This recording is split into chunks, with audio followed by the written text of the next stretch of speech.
Hello everyone, welcome back to my channel. In today's video, I'm going to be testing out a team recommended by Rise to the Occasion. I'll list the link of the original video down below, so please check it out. I've been watching a lot of YouTube videos on Pokemon Go, especially about battles and team recommendations, team showcases. That's why I started this channel, doing my own stuff, and also I would like to test out the teams I'm capable of making. So, 2 days ago, I called this Pelipper, which is a rank 1. I was so excited about this Pelipper. I'm thinking using this Pelipper in many of my battles. And this team, which is Gfisk in the lead and also Pelipper in the back and also Trevenant in the back, is actually really strong and really easy to use. Some teams are really good, however, it requires a lot of skills and a lot of calculations, move countings, or energy time management, shield management. But with this team, I feel it's just really the easy mode. I think my Pelipper being rank 1 did help a lot. You are going to see in this set of 5 battles, it survived many times with 1 HP in a dream. But this team in general is really easy to use. That's why I chose a chill vibe background for my thumbnail. That's how I felt about using this team. So let's get into the battles.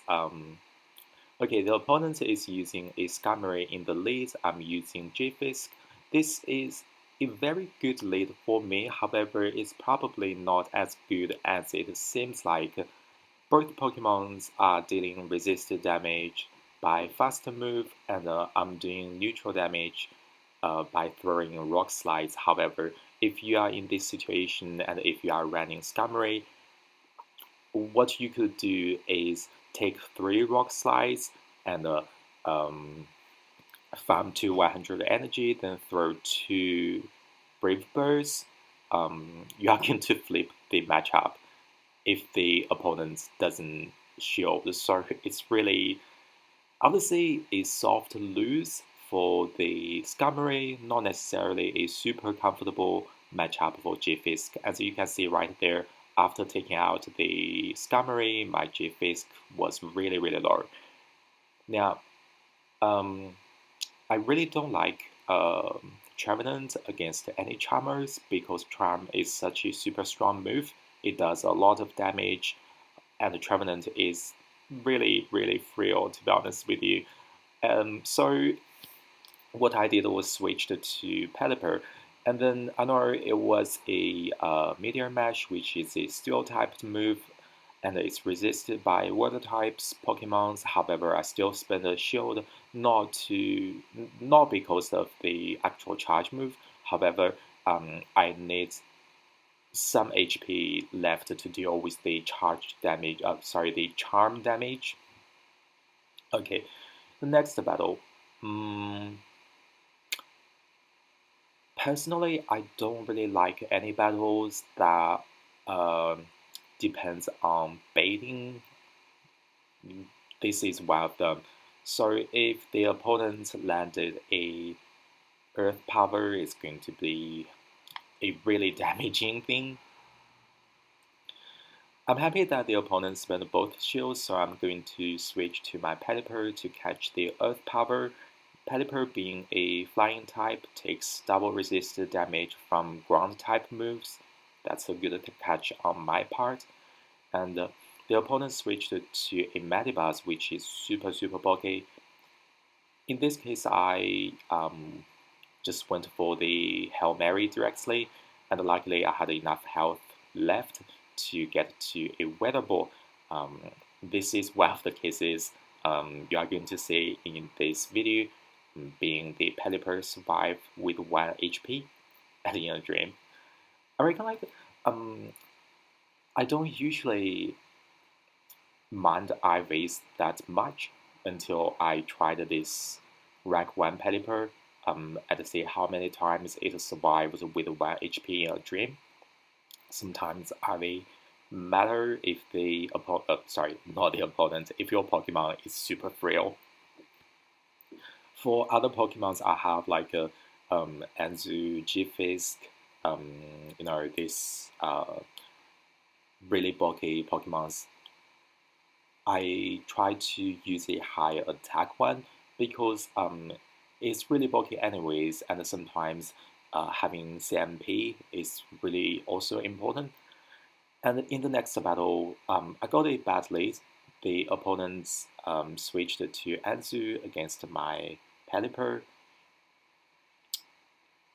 I really don't like baiting, to be honest, because especially in this situation, because Anzu is really bulky, it can take pretty much any moves comfortably. So chances are the opponent is not going to shield. That's why I throw a Hurricane, and then the opponent is going to use the Ice Beam on me. I decided to shield because in this particular scenario, taking switch advantage is really important for me.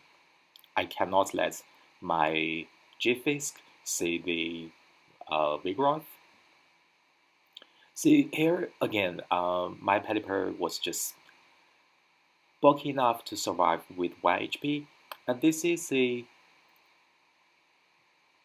bit worrying situation for me. What I did was I switched to my Trevenant to catch the Flame Charge. However, my Trevenant was too healthy, so it didn't kill, and that was a bad thing because the Talonflame had time to farm more. And now, because the Talonflame is buffed by the Flame Charge, I decided to no charge the first Rock Slide, and luckily the opponent shielded the Rock Slide. If they didn't, that's a losing game for me. But because they did, took the win, so that's good luck on my part. And moving on to the, I believe this is the last battle, which is not a comfortable lead for me. As I mentioned before, I really don't like battles where the win depends on baiting. And what I do in Gfisk mirrors is I'll farm to Earthquake and throw an Earthquake because usually I win the CMP, so I get to throw first. And the opponents, more often, they just shield to be safe, and they shield. If they shield a Earthquake successfully, chances are they will try to bait to get a shield advantage, and then I'll call the bait, so I have shield advantage, and then that's how I do the game. And then the opponent switched to a Altaria, which was I was a little bit worried at this point of time because Altaria is really bulky, and Dragon Breath just hits really strong. Here, I believe the Altaria used a Moonblast. I'm not quite sure if one Moonblast is better or like two Sky attacks. Here again, my Ragvan Pelipper, being the MVP of this team, being bulky enough to survive once again with 1 HP in a dream and landed the Hurricane, took the win. Okay, thank you thank you guys so much for watching. Gosh, I'm still getting used to speaking to a mic. It's definitely more difficult than I thought. And thank you so much for watching. See you next time.